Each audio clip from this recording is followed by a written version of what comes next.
Rose Blanchard came out with her new book, My Time to Stand. I've made a couple videos already about me reading this book and my thoughts on it, about the parts that are extremely untrue. That this was not a true crime book, and if I'm being honest, this is probably the only thing that she did not lie about in this entire book. That's why she said that it may not have happened actually the way that it says, but it's what she believes. So it's almost like just some sort of strange way for her to get around to actually being honest about things. But I want to come back again, and I'm going to do more than one specific scenario. I'm going to bring multiple different parts of this book. Nearly every single chapter has so many lies, I can't even keep count. But I'm going to bring you the big ones. Let's get into that. As always, don't forget to like and share this video and hit the follow button if you want to see more videos about this. I don't know if I'll have enough time in this one to fit all the big examples that I want to put in this one, so just make sure to hit the follow button so you can keep up with that. And just for the record, I did not spend a single penny on this book. I read it. So for those of you that are saying, oh my god, you're supporting her, wrong. Try again. I will never be a person that will spend money probably on any individual on TikTok, especially one that I feel is deceitful. Because I'm nice and I don't want to make you suffer through listening to Gypsy Rose read the actual book herself. I'm just going to put up a couple little screenshots of whatever scenario I'm talking about and just go through it that way. So I'm actually grabbing from this new book, My Time to Stand, and comparing it to her first book as well, and seeing how those also contradict each other, even though it's only been like 1 year since she put both of them out. And I'm going to read through every single detail. You can pause and read it yourself, but just to get the overall idea. So we all know that whenever Gypsy Rose Blanchard was released from prison and did her docuseries, she opened up about her grandfather, Dee Dee's father, abusing both Gypsy and Gypsy's mom. And if you remember correctly, Gypsy had said that the dad took her into a shed or a closet area and then did that to her. And she did an article around that same time that said she told her mom at 19 years old, she told her everything that happened, and then she proceeded to let Gypsy know that the grandfather had done the same thing to her whenever Dee Dee was a child. But if you look at the book, it's completely different now. All of a sudden, this happened whenever she was young, and it happened in the bedroom of the house, the grandfather's house, because this was at a time when Dee Dee and Gypsy were both staying with Claude and his new wife, Laura. And apparently, according to this book, Laura had fainting spells and was passed out. And the grandfather took Gypsy up to a closet in that same room where his wife was sleeping and did that to her. And then she also explained how her mom would put Gypsy in the bath with him after she got out of the bath herself, but then contradicted it in a way whenever she said that Dee Dee would see the father go to touch Gypsy inappropriately and Dee Dee would slap his hand away. So I find that to be kind of interesting that all of a sudden the story has changed now. And I'm not saying it did not happen whatsoever. If anything, I feel like it maybe did for sure happen to Dee Dee, but maybe not to Gypsy. And she just took that story. However, I don't know, because if you remember from the docuseries, the grandpa's response was really weird when he was confronted and said that she was the one trying to do it. I don't know if he was just caught off guard and made up a statement that didn't make any sense, but either way, that was a red flag. And I want to just say, how was Dee Dee taking a bath with her freaking dad whenever her leg looked like that? All three of them are fitting in the tub? I think not. And this incident left Dee Dee with chronic pain for the remainder of her life because there was an issue with the way that the bones healed. So there are a lot of things I don't believe about this. And I'm really not one to just completely dismiss things like this, but it just is not adding up correctly. But as I said earlier, Gypsy said, this is based on my memories and how they shape my perception, what I experienced, or I at least believe I experienced, as it says down there, which is basically another way to say, yeah, I'm probably wrong, but I'm going to say it as truth. And then you can see right here, it says, about a year later after that incident, she opened up to her mom and said, oh, grandpa touched me or whatever. It's a different age, because Gypsy said she was about 8 years old around this time. So why is she saying that she did it at 19? That doesn't make sense to me. Another part that I found kind of interesting was when Gypsy was talking about the time when Dee Dee was pregnant with Gypsy, Rod had another woman pregnant, and that would be with her half-sister, Nicolette. And apparently, I don't know if this is true or not, and if it isn't, I'm sure Nicolette's mother is probably very upset about this statement, because I feel like I would be. But apparently this woman shows up to Dee Dee's door and is asking for money to act in a way that would end that pregnancy.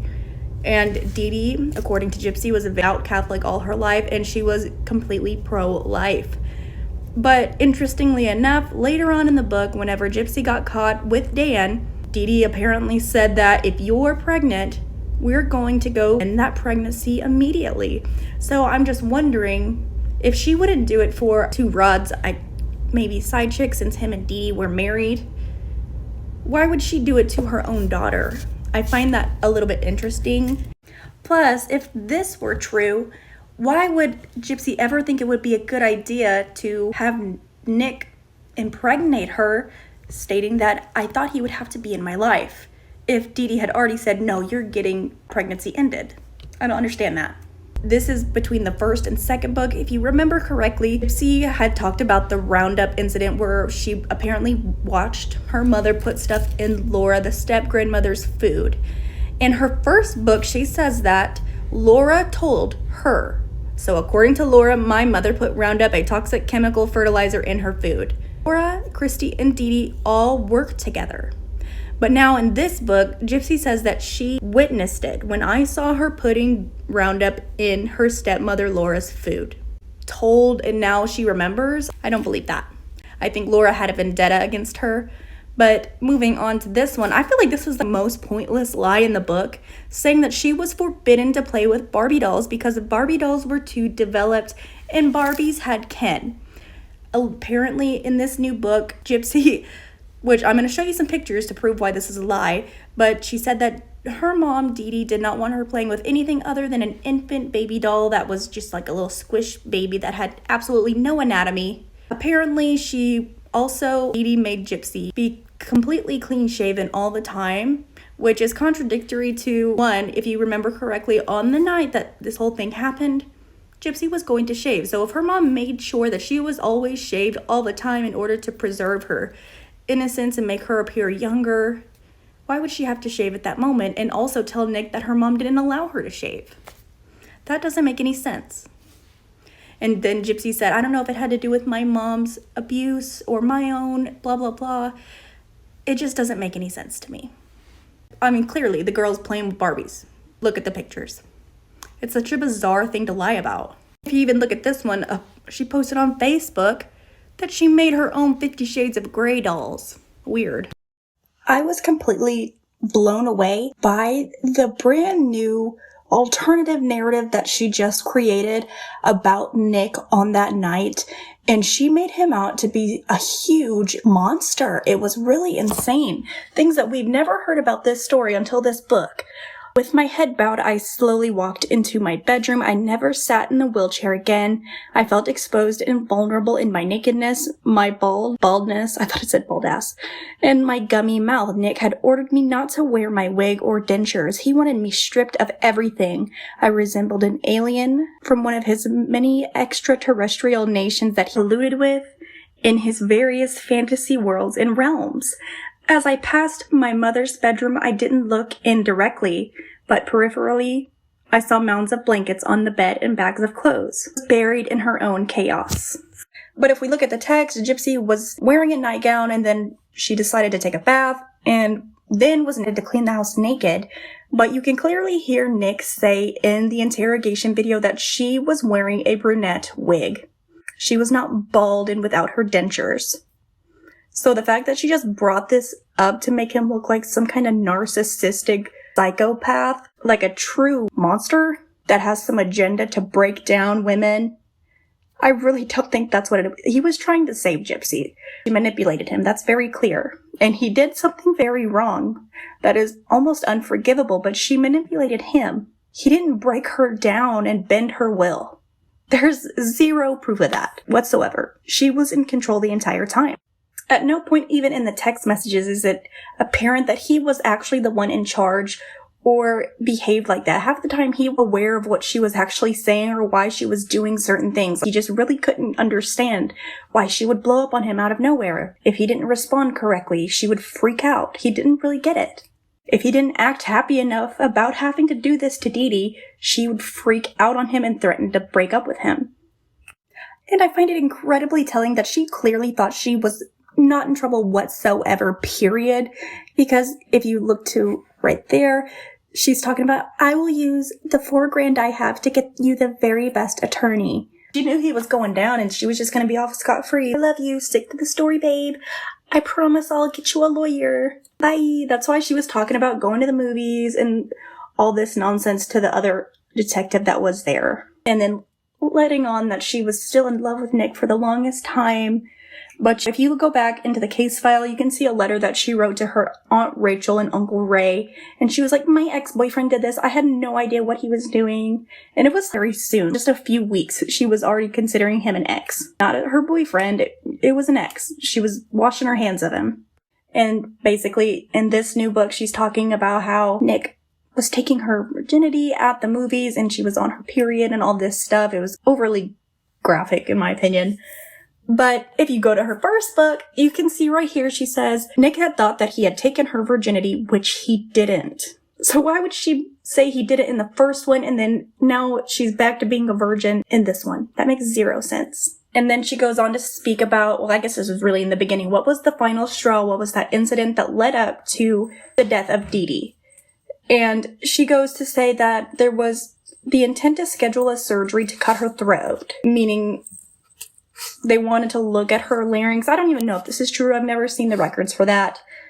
But if you go back and watch the Dr. Phil interview, you can hear her clearly say that she had this surgery 100 times. And then if you look right here at this message on Facebook that Nick sent to I want to say it was a friend or maybe a cousin, where he's like, okay, I think I'm going to try to meet Dee Dee first because she changed her mind about me doing that to her mom. Yet it was just the month before was the last straw, right?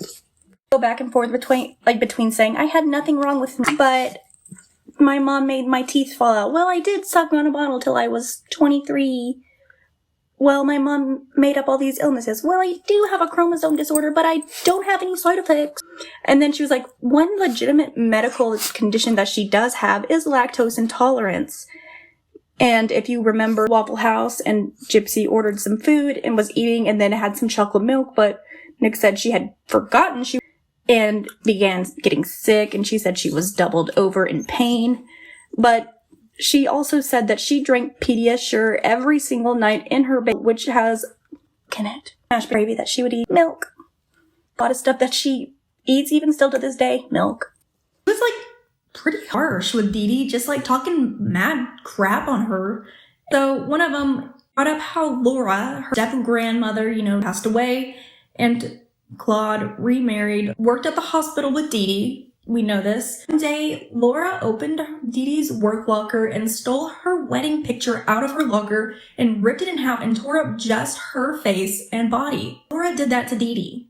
Gypsy brought up the fact that her mom had never been in a serious relationship that she knows of and only completed 2 years of college, as if that's some small thing. That's actually pretty good. A lot of people don't go to college whatsoever and pretty much an associate. Mom made it sound out like she just went to a bunch of pageants and she did so good. But then she writes, it was actually because she had to go out of an obligation of being the ROTC queen. She had not entered in any pageants after that. I feel sad for Mama now for wanting me to believe that one pageant was so much more than what it was. I think it was the only time in her youth when she truly felt special and pretty.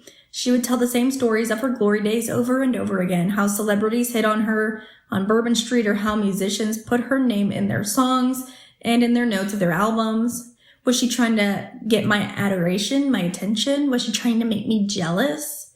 And then she was, scorpy and bald and androgynous. Like, I'm sure Gypsy daily, but I think a lot of parents do this. They just tell the same stories over and over again. I'm sure there's not a parent alive that doesn't just retell the same stories, whether good or bad. And I want to point out one of the biggest parts in this book I felt was the BB incident, where she fired over 10 shots. So Dee Dee ran back to the bathroom. Gypsy went back after her, cornered her in the bathroom, and said, "Why won't you let me go?" So if Gypsy was afraid, why wouldn't she go out the door? Mom goes that way, you go that way. I don't understand that. I don't know what it is, but it is not true anything. There are so many lies and inconsistencies, it's not even funny. This is a published book and nobody bothered to fact check this girl. This isn't even major issues with the story. So let me know what you think the biggest or most, I guess, pointless lies that were told in this book. What's your biggest one? Which one do you think is just the most ridiculous? Let me know down in the comments. Don't forget to like and share this video. And don't forget to hit the follow button to keep up with more videos that I make. And I might go into a little bit more. I might not, I don't know. But let me know what you guys think down below. I will see you guys next time.